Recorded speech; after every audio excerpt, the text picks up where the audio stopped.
В самом сердце величественных просторов Алтайского государственного природного заповедника жил человек, чье имя знали и уважали все — Савелий Климович. Он прожил здесь всю свою жизнь. Сначала в роли молодого егеря, потом старшего инспектора, а позже и наставника для нескольких поколений защитников природы. Более полувека он посвятил охране зверей, лесов и гор. Он был не просто опытным специалистом, он был душой заповедника. Савелий не любил шумихи, не был большим любителем разговоров, но стоило ему появиться на собрании, как все замолкали. Его слова весили больше, чем чьи-либо должности. Он не кричал, не давил авторитетом, но в его взгляде было столько решимости и спокойной силы, что споры замирали сами собой. Он знал каждую тропу, каждый ручей, каждую нору в округе. В его старом потрепанном кожаном журнале были не просто записи, а история.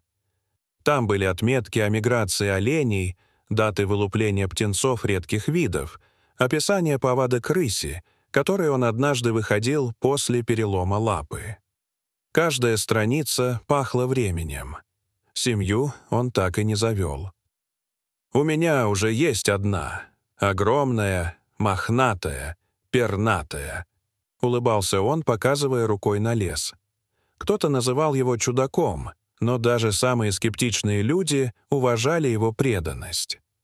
Даже после выхода на пенсию Савелий не ушел в тень. Он продолжал вставать с рассветом, топить печь в доме, наливать себе крепкий чай в жестяную кружку и ехать вглубь заповедника на своем стареньком УАЗе. Машина, хрипящая и упрямая, как и он сам, с трудом преодолевала овраги, но Савелий не жаловался. Летом того года случилась аномальная жара. Температура поднималась до 45 градусов, воздух дрожал над землей, как над печной трубой. Даже звери, привычные к знойному солнцу, прятались в тени.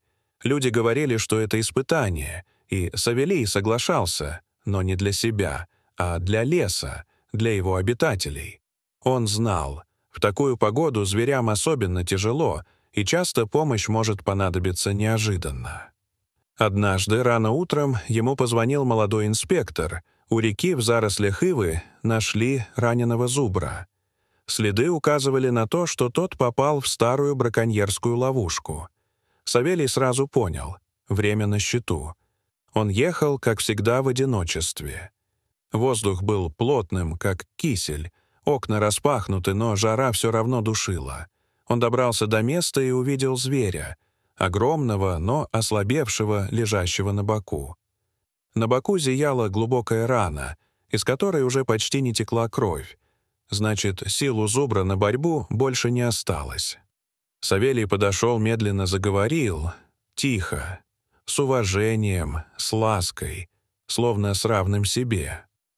Он уже много раз спасал зверей и понимал, как важно быть для них не угрозой, а поддержкой. И вдруг боль. Резкая, как удар. Сначала терпимая, потом сильнее. В груди кольнуло, отдало в спину. Мир закружился, трава перед глазами поплыла. Он опустился на колени и попытался позвать на помощь, но голос был слабым, как шепот ветра. Недалеко работали Иван и Тимур, двое молодых егерей, его ученики. Услышав приглушенный крик, они сразу бросились к оврагу. Картина их поразила. Савелий, вечный, как горы, лежал в траве, едва дышал. «Пульс сбитый!» — крикнул Иван, прижимая пальцы к шее.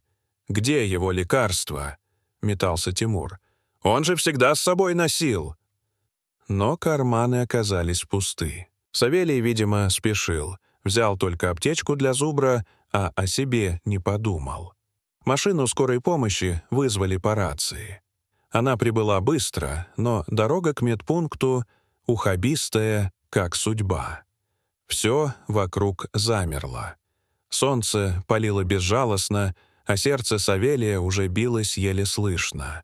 Врачи делали все, что могли, Но через 15 минут один из них лишь покачал головой.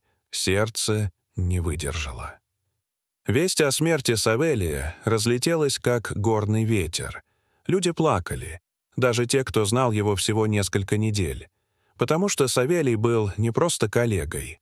Он был якорем, корнем, светом.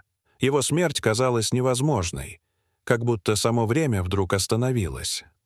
Родственники, жившие в соседнем поселке, дали согласие выполнить его последнюю волю — похоронить его в заповеднике у Большой Поляны, где рос старый дуб.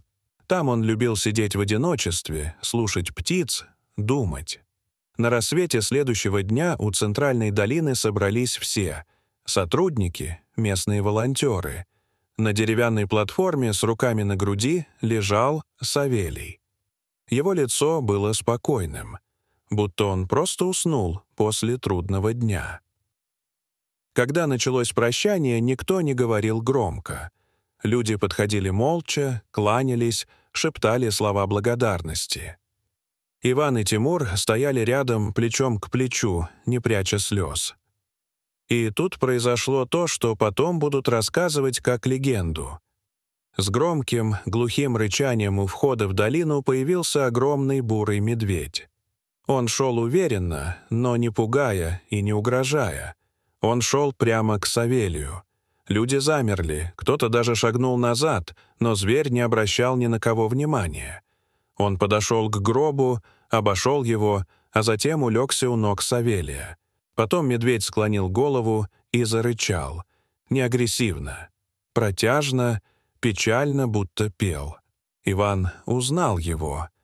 Это был тот самый медведь, которого они с Савелием спасли 10 лет назад. Зверь угодил в охотничий капкан. Савелий тогда сам его выходил, кашей с рук кормил. Медведь, видимо, не забыл и пришел попрощаться. Когда гроб несли к дубу, медведь шел позади.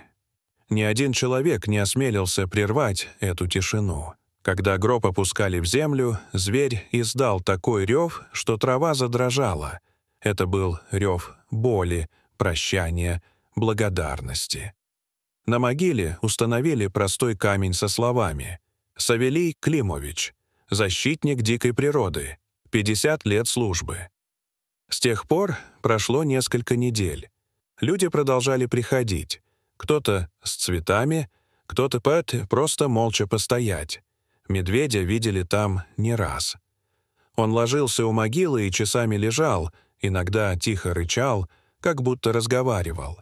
Иван и Тимур теперь часто ездят туда, говорят с наставником, как раньше. Рассказывают, как идут дела, кого спасли, кого отпустили в дикую природу. История Савелия — это не просто рассказ о старом егере. Это легенда о любви, верности и вечной связи человека с дикой природой. И как бы ни менялся мир, история о нем останется в ветре, в следах зверей, в треске костра и в сердцах тех, кто когда-либо ступал на тропу, по которой шел он. Дорогие зрители, что вы думаете об этой истории? Расскажите, пожалуйста, в комментариях. А если вам понравилось это видео, то ставьте лайк и подписывайтесь на наш канал. До свидания.